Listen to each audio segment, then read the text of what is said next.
videomuzda sizinle ümrenin ve həccin əhkamlarını addım ve addım öğreneceğiz. Bismillahirrahmanirrahim. Elhamdülillahi Rabbil alemin. Ve eşhedü en la ilahe illallah vahdehu la şerike lah. Ve eşhedü enne Muhammeden abduhu ve rasuluhu. Hörmətli qardaşlarım, İslam dininin dayaqlarından biri de Allah'ın evini Kəbəni həcc etməkdir. Şərtləri yerinə yetirildiyi təqdirdə hər bir müsəlman kişi və qadına ömründə bir dəfə həcc etməsi fərzdir. Kim həcc etmək istəyirsə, o həccin əhkamlarını və həccdə edilməsi lazım olan ibadətləri öyrənməlidir. Peyğəmbərimiz sallallahu aleyhi və səlləm vida həccində sahabələrinə buyurmuşdur: Həccin əhkamlarını məndən öyrənin. Daha sonra sizlərə həccin əhkamlarını xatırladacaq. 1. Həccin şərtləri. Həccin şərtləri olmadıqda həcc insana vacib değildir. 1. şərt müsəlman olmaq. 2. şərt ağlı başında olmaq. 3. şərt həddi buluğa çatmaq. Yaşının az olmasına və həccin çətinliyinə dözə bilməyəcəyinə görə həddi buluğa çatmayanlara həcc vacib deyil. Lakin həcc edərlərsə, etdikləri həcc səhihdir. 4. şərt azad olmaq. 5. şərt həm malı, həm də bədəni ilə həcc etməyə gücünün çatması. Həccin əhkamlarının ikincisi miqatlardır. Miqatlar, yəni həcc etmək üçün ehrama girilən yer və zaman. Miqatlar iki növdür: zaman və məkan. Zamanla olan miqatlara gəlincə, bu xüsusilə həccə aiddir. Ümrəyə gəldikdə isə müəyyən bir vaxt yoxdur. Məkanla olan miqatlar isə 5 sinifdir. Onları Peyğəmbərimiz Muhammed sallallahu aleyhi və səlləm təyin etmişdir. 1. Zulhuleyfə, Əbiyər Ali adlanır. Həm Mədinə əhli, həm də oradan keçən digər zəvvarlar üçündür. 2. Cuhfə, Rabiq adlanır. O Şam əhli və oradan keçən digər zəvvarlar üçündür. 3. Qarnun-u Mənəzil, Əs-Seyl adlanır. O Nəcd əhli və oradan keçən digər zəvvarlar üçündür. 4. Yələmləm, o Yəmən əhli və oradan keçən digər zəvvarlar üçündür. 5. Zət-u İrq, o İraq əhli və oradan keçən digər zəvvarlar üçündür. Kimlər bu miqatlardan Məkkəyə daha yaxın yerdə qalırlarsa, onların miqatı öz məkanlarıdır və ehrama öz məkanlarından girirlər. Həcc və ümrə etmək niyyəti ilə bu miqatlardan ehramsız keçmək olmaz. Əgər həcc və ümrə etmək istəyən şəxs təyyarədə olarsa, miqatın üzərində olduğu zaman ehrama girməlidir. Ciddəyə enənə qədər ehrama girməyi gecikdirmək olmaz. Kim həcc və ümrə niyyəti olmadan miqatdan keçər və sonra həcc və ümrə etmək istəyərsə, həcc və ümrə etmək üçün qərar verdiyi yerdən ehrama girməlidir. Kim həcc və ümrə niyyəti olmadan Məkkəyə başqa bir məqsəd üçün elm tələb etmək, qohumunu ziyarət etmək, müalicə və ticarət və ya bu kimi işlər üçün gedərsə, əgər onun üzərinə vacib olan həcci yerinə yetiribsə, ona ehrama girmək vacib deyil.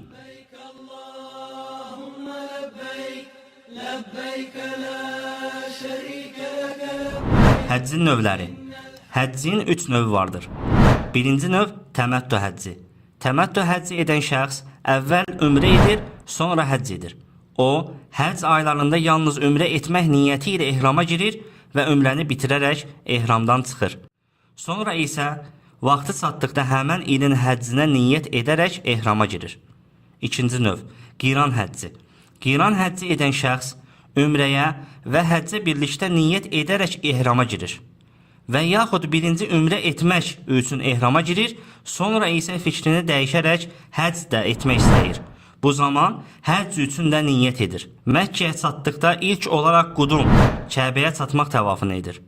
Sonra Səfə və Mərva dağları arasında səydir və onun etdiyi bu səy həm ümrənin, həm də həccin səyi adlanır. Şeyx söyləyir ki, qiran həcci edən adam səyi bir dəfə edir. Ya gələndə qudum təvafı ilə birlikdə edir, ya da təvaf ifadadan, ziyarət təvafından sonra edə bilər. Bunu təvafa başlamadan öncə etməlidir. Sonra bayram gününə qədər ehramda qalır. Üçüncü növ ifrad həcci.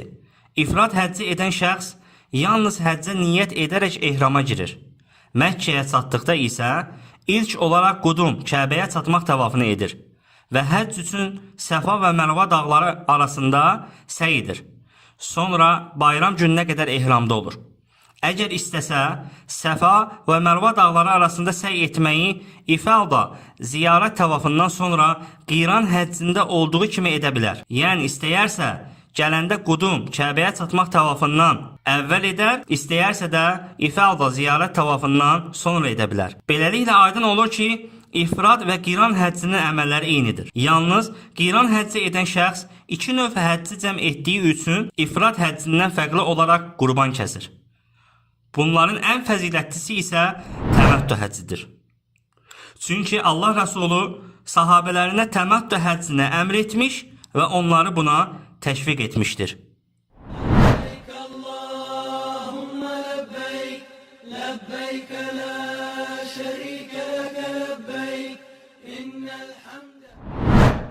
Ehramda olarkən qadağan olunan əməllər. Həcc və ömrə edən zəvvarlara ehramda olarkən qadağan olan əməllərdən birincisi, başından və ya bədənindən tük götürmək, dırnaqlarını kəsmək, qopartmaq və ya qısaltmaq, bədəninə və ehramına ətir vurmaq, nicah bağlamaq, qadını şəhvətlə öpmək, toxunmaq və ya buna bənzər şeylər, cinsi əlaqəyə girmək, ov ovlamaq, kişilərin başlarını örtməsi, tikişi olan paltar geyinmək. Ehramda olub həcc və ümrə edən zəvvarlara gərəkdir ki, qadağan olunan bu əməllərdən çəkinsinlər ki, onların həcci doğru olsun. Ümrənin vəsfi. Ümrə, ehrama girmək, təvaf etmək, Səfa və Mərva dağları arasında səy etmək, saçı kəsmək və ya qısaltmaqdır. Ümrənin əməllərinə gəldikdə isə onlar növbəti ardıcıllıqla edilir. Birinci, cənabətdən qüsl alındığı kimi qüsl almaq, bədəninə və başına ətir vurmaq. İkinci, ehram paltarını geyinmək. Ehram kişilər üçün izar və ridadan ibarətdir. Qadınlar isə icazəli olan geyimlərdən istədiyini geyinə bilər. Üçüncü, ümrəyə miqatda olarkən Ləbbeyk Allahumma umratan la riya fiha və la sum'a deyərək ümrəyə daxil olmaq. Dördüncü, təvaf edənə qədər təlbiyə söyləməkdə davamlı olmaq. Yəni, Ləbbeyk Allahumma ləbbeyk, ləbbeyk la şərikə ləkə ləbbeyk, innəl həmdə və ni'mətə ləkə vəl mulk, la şərikə lək zikrini söyləmək. Beşinci, Həcərul Əsvəddə başlayıb və orada da bitirməklə Kəbəni 7 dəfə təvaf etmək. Altıncı, İbrahim məqamının arxasında 2 rükət namaz qılmaq. Yedinci, Səfa və Mərva dağları arasında Səfadan başlayıb Mərvada bitirməklə 7 dəfə səy etmək. Səkizinci, saçları qırxmaq və ya qısaltmaq. Qadınlarda isə qısaltmaq. Həccin vəsfi. Həcc etmək üçün ehrama girmək. Tərviyə günü Zilhiccənin 8-ci günü duha vaxtında ehrama girirlər. Qiran və ifrad həccindən fərqli olaraq, təməttü həcci edən zəvvar həcc üçün ehrama Məkkədən, olduğu məkandan girir. Ümrədə ehramda olarkən etdikləri əməllər həcdə ehramda olana da aiddir. Qüsl alır, ətirlənir və Ləbbeyk Allahumma həccən söyləyərək həcc üçün ehrama girir. Sonra Minaya gedir və orada zöhr və əsr namazlarını, məğrib və işa namazlarını qısaldaraq hərəsini öz vaxtında qılır və fəcr namazını da Minada qılır. 9-cu gün günəş çıxdıqda Minadan Ərafat dağına doğru hərəkət edir. Günəş çıxdıqda əgər o Ərafatda olarsa, zöhr və əsr namazlarını 2 rükət olmaqla birləşdirərək qılır. Bu həm Məkkə əhlinə, həm də digərlərinə aiddir. İnsanların dua etməyə vaxtları daha çox olsun deyə namazlar qısaldılaraq və birləşdirilərək ilk girdiyi vaxta qılınır. Əgər Ərafatda Peyğəmbərimiz Muhammedin sallallahu aleyhi və səlləmin dayandığı qayaların yanında dayanaraq dua edə bilirsə, bu daha yaxşıdır. Əgər bacarmazsa, ona rahat olan yerdə dayanaraq dua edir. Arafatda dayanan onun sərhədləri daxilində dayandığını əminliklə bilməlidir. Kim Arafatda gündüz dayanmağa başlayarsa, ona günəş batana qədər orada dayanmağı vacibdir. Arafatda dayanma vaxtı bayram günü fəcr namazına qədər davam edir. Günəş batdıqdan sonra Ərafatdan Müzdəlifəyə doğru hərəkət edir və Müzdəlifədə məğrib və işa namazlarını qılaraq orada gecələyir. Kişilərdən və qadınlardan zəif olanlara Müzdəlifəni gecənin sonunda tərk etmələri icazəlidir. Zəif olmayan və zəifləri müşayiət etməyənlər isə Peyğəmbərimizə tabe olaraq Müzdəlifədə gecələyib fəcr namazını orada qılırlar. Fəcri qıldıqdan sonra Məşhərül Harama gələrək qibləyə yönəlib Allahu Əkbər, La ilahə illallah zikirlərini edərək hava aydınlaşana qədər tövhidi bəyan etməlidir. Sonra isə Müzdəlifədən Minaya doğru hərəkət edir. Bu da Zilhiccə ayının 10-cu günü bayram günü olur. Həccin həmən gündə olan əməllərinə gəldikdə isə birinci Minaya çatdıqda Cəmaratul Əqabəyə, böyük cəmalata 7 ədəd daş atır. Böyük daş atmaq icazəli deyil. Əksinə sünnədəndir ki, 7 ədəd kiçik daş atsın. Və bunu Allahdan qorxaraq, ona təslim olaraq, təvazökarlıqla Allahu Əkbər deyərək etsin. Daş atdıqdan sonra əgər özü ilə qurbanlıq gətiribsə, onu kəsir və ya kəsilməsi üçün qurbanlıq alır. Qurban kəsildikdən sonra kişilər saçlarını qırxır və ya qısaldır. Saçlarını təmiz qırxmaq daha fəzilətlidir. Həmçinin saçlarının hər tərəfindən qırxmalı və ya qısaltmalıdırlar. Qadınlara gəldikdə isə saçlarını barmaq ucu böyüklüyündə qısaldırlar. Sonra isə ifada, ziyarət təvafı etməkdən ötürü Məkkəyə gedirlər. Əgər təməttü həcci edirsə, təvafdan sonra səy etməlidir. Çünki onun etdiyi birinci səy ümrəyə aiddir. Və ona vacibdir ki, həccin səyini də yerinə yetirsin. Çünki həcc bununla tamamlanır. Əgər ifada, ziyarət təvafı edibsə, ondan əvvəl və ya sonra həcc üçün Səfa və Mərvə arasında səy edibsə, istər ifrad həcci, istərsə də qiran həcci olsun, artıq onun üçün ikinci təhəllül baş verir və ehrama girərkən olan bütün qadağalar ona icazəli olur. Daha yaxşısı budur ki, bayram günü bu əməlləri növbəti ardıcıllıqla etsin. Cəmaratul Əqabəyə daş atmaq, qurban kəsmək, saçları qırxmaq və ya qısaltmaq, təvaf etmək, tavafül qudum və səy etmək isə istər təməttü həcci, istərsə ifrad, istərsə də qiran həcci olsun, səy etməlidir. Bunlardan sonra Minada gecələmək və şeytana daş atmaq üçün geri qayıdır. Üzürlü halda həcc və zəvvarların mənfəətləri üçün gecələməyi tərk edə bilər. Və təşrik günlərində günəş zeniti keçdikdən sonra hər üç cəmarata tək-tək ardıcıl olmaqla 7 ədəd daş atır. Hər daşı atanda Allahu Əkbər deyir.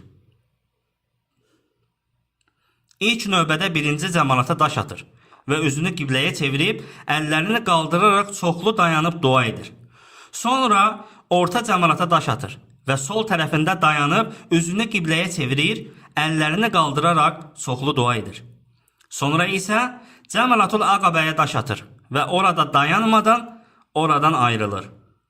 Bu günlərdə daşları yalnız günəş zeniti keçdikdən sonra atmalıdır. Əgər 12-ci günü şeytana daş atıb bitiribsə, artıq həccin vaciblərini tamamlamışdır. Ona görə də ixtiyarı vardır ki, istəsə 13-cü günü Minada qalar və günəş zeniti keçdikdən sonra şeytana daş atar və ya istəsə Minadan çıxar. Lakin 13-cü günü Minada qalması daha fəzilətlidir. Vida təvafı. Əgər həcc edən şəxs Minadan çıxar, həccin bütün əməllərini yerinə yetirərsə və ölkəsinə qayıtmaq istəyərsə, o zaman Kəbəni 7 dəfə təvaf etməyincə oradan ayrılmamalıdır. Bu, vida təvafı onun Məkkədə etdiyi son əməldir. Heyz və nifas halında olan qadınlara vida təvafı etmək vacib deyildir. لبيك اللهم لبيك لبيك لا شريك لك لبيك إن الحمد والنعمة لك والملك لا شريك لك لبيك